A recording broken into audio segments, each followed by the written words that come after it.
Let's see if Rat Attack gets copywritten. There's no way Rat Attack. Is anyone who's heard of Rat Attack? Hey everybody. I'm gonna do a book review and show you some stuff I got.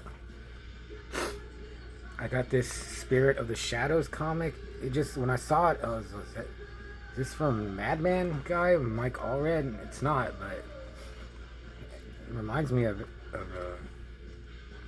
Allred. It's pretty cool. And I saw it like Wednesday, but I thought maybe I'll get it later. Then the creator came up on Instagram, and I was, I'll go get it. And because I wanted to get something else, I'm reading Conan or the Red Brotherhood. I don't know how long I've had this book. Finally reading it, and it's written by Leonard Carpenter, and it's pretty good, I gotta say. In fact, like, maybe, well, first I'll say, like, Leonard Carpenter is, from what I've read, he's written more Conan books than anyone, including Robert E. Howard.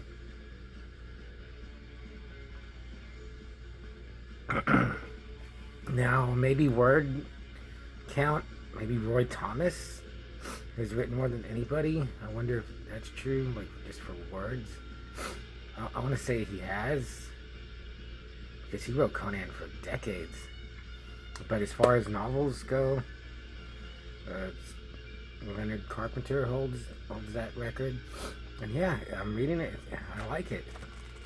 In fact, I'll tell you, like, I was texting my friend, because I've been reading these barbarian books, and I was like, they never, like, there's like the noble savage, the honorable primitive. Also, like, they're not as savage as, like, a Richard Lehman character, but in this one, I'll tell you this part. I've told some friends, like, I told one friend, I think, like, Conan's a pirate, and they board a ship, and they kill mostly everybody. They tell the survivors, like, you could join us, but you gotta, kill one of your, like, they're telling, like, the workers, like, to kill their boss. And right away, like, one guy just keels over dead, and there's, like, a 12-year-old little boy behind him that killed him, and he's dead, and he's like, now I'm a pirate. He's like, I'm a pirate life for me, and I'll never have to warm his bed again. And I was like, oh man, that dude is raping this little 12-year-old boy. And then they even, like, all the other pirates are like, damn, this kid's crazy now. But they let him join. I was like, that's kind of lameish. And then another part, like, there's two women on the boat, and Conan takes them under his protection, and he already has, like, his own girlfriend. And one of the pirates is like, hey, it's like, he tells Conan, he's like, it's pirate law that we get to use the women until they're dead. So and then Conan just chops that dude in half. And I was like, yeah, I actually don't think Leonard Carpenter gets what Howard was doing with Conan, but he gets the savagery of it and, like, the craziness. So, but I'm not reviewing that. And one other thing I got, so I needed a new comic book box, and I got this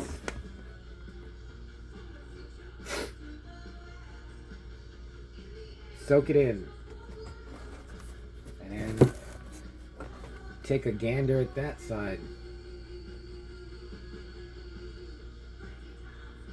So the comic shop I go to, Dragon's Lair, like, they have these, like, all over the place up on the shelves, and I was always, those gotta be like $20-30 or $12.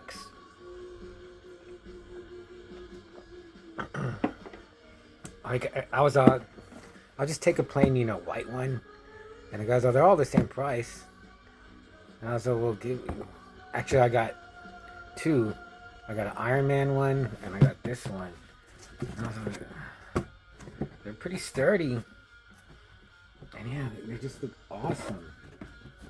Love them. Like you could just buy it and put anything in it. But I kind of want to buy more, but I think that I have enough. I use like these old egg roll skin boxes from the Chinese restaurant I used to work at. They're perfect, and they're about this size too. They're perfect for comic books, and I've had those for decades now, and they're still holding up. I mean, I'm sure if I like picked them up and shook them, they'd fall apart, but just holding and flipping through. But $12, you know, I might slowly replace all of them. Ugh. So yeah, go to your local comic shop, and they have Deadpool. They have everybody. So before I forget, I'm gonna talk about For the Witch of the Mist. See, like they kind of try to fool you. Said Robert E. Howard, Bran McMorn, For the Witch of the Mist, and then the bottom it says by David C. Smith and Richard Tierney. So I've had this book, and again, maybe like over 10 years. I'm just assuming that I got it. Man, there used to be so many bookstores here in San. I guess in every like bigger city, there's like dozens of bookstores, or at least a dozen. And there was a bookstore called Nine Lives where they had cats living in the bookstore. I'm assuming I got it there. I don't know. I wish I would have like written this stuff down. You know, it's lost in the mists of time. So it says, the gods have spoken to me tonight, Bran McMorn, intoned the wizard. The heart I have plucked out of our enemy is prophecy from the gods, who proclaim the chieftain of Pictum shall this night begin a strange journey. He shall touch the gods and visit the heart of the enemy. He will enter a cavern and speak with a witch who is not dead, who lives and does not live, with a spirit that is older than the heatherlands of Caledon, older than the mountains of Cornwall. Go, King Bran, go, forestall iron legions from torching the fields and drowning the old rivers with Pictish blood.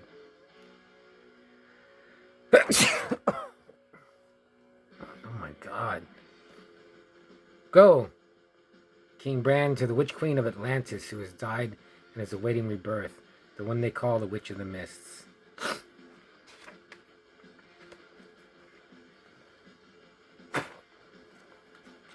I wish I could see who the cover artist is.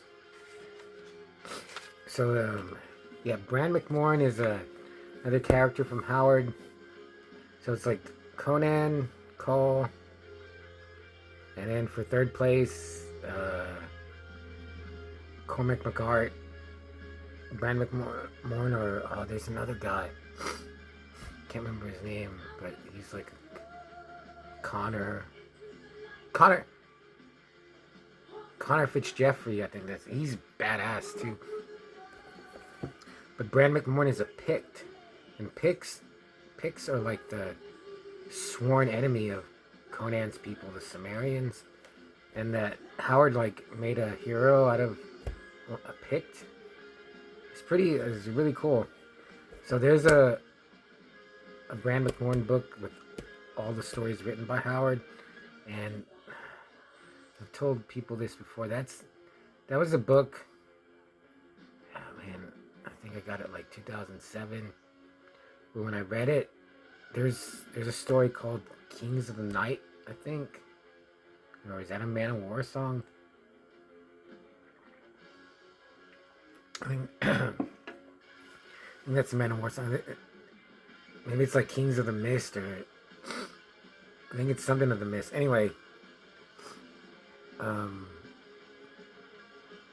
McMorn has like ambushed a bunch of Vikings, and he tells them, help me fight the Romans or we'll just kill you all right now. So the Vikings agree, but then like uh, somehow Cole comes out of like through time and mist and shadows comes out, and the Vikings are like, we're not gonna. This guy's like a ghost. We're not gonna follow him unless he defeats our leader in combat.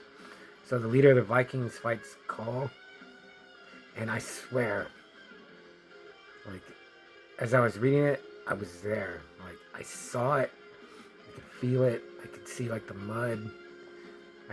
It was like I'm reading it, and I look up, and there's like a circle of Vikings and savages and Picts and Cole, and they're fighting in the mud, splattering. Swords are clanging. I think the Viking or either the Viking or Cole cuts off one of the horns off of his helmet, and it goes flying, like, and I was like, there, I see it. And then I had read that like Howard could see it too. So I was like, man, he's that good of a writer. Like you're almost there. You're going back thousands of years and you're seeing it, or I saw it. So I've always, since I've read that, and I remember every day, like for a week, I came home from work and I would read that story again and again to get that feeling. And so, like when I saw this book, I was like someone actually wrote a Bran Mak Morn book, and it's pretty good.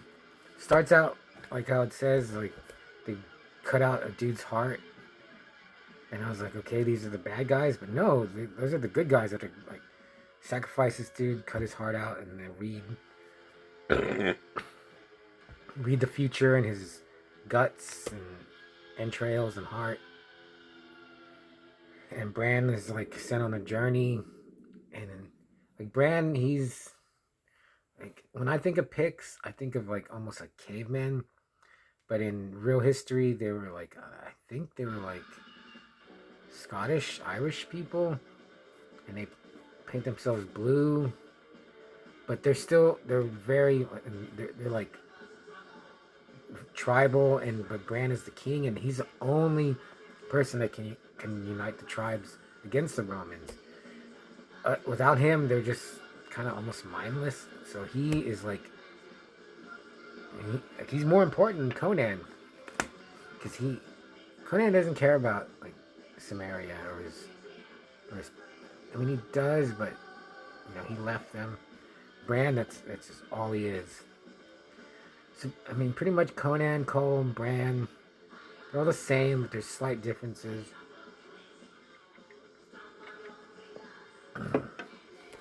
So, I'm not even talking about the book, but so these writers, I think they get Howard and kind of just blatantly copy him, which is I'm fine with. Oh yeah, but Bran, he gets captured. They take him to Rome. He becomes a gladiator. He escapes. And it's kind of like Spartacus. And then towards the end, I was like, okay, we're not focusing on, because it starts focusing on like a Roman witch and like a general or whatever like a Maximus dude. So I was okay. It's not about Bran. There's plenty of battle and mysticism and druids. But then towards the very end, I was okay. There's like 50 pages left. I don't see how this is gonna wrap it up. It's just gonna like, okay, it's over. But David C. Smith and Richard Turney pulled off a decent ending, I thought. And I'm a big fan of Bran, so I was okay. They just like barely passed the finish line for The Witch of the Mist. But I did like it. It was well written. It's from like 70s. 78. And I really like how each chapter has a title, like A Web of Destiny, The Beast in the Pit, Life and Death, The Goddess of the Moon, The Iron Crown. So, hey, because new books don't do that. And I like that. So, let me turn Rat Attack over.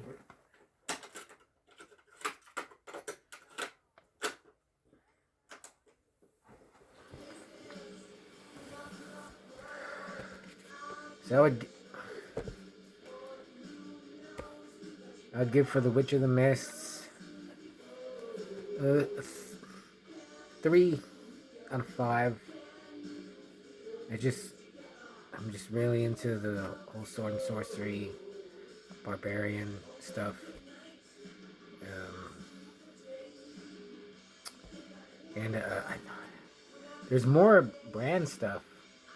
There's one more. I don't know, maybe more. But it's just making me want to read more Howard characters that he's created. I think there's someone called El Borak. Anyway, if you know who Bran McMorn is, and you haven't read this, yeah, I would check it out, definitely. So, that's about it. Hopefully this will be my next review if I don't watch something. So I'll see you later.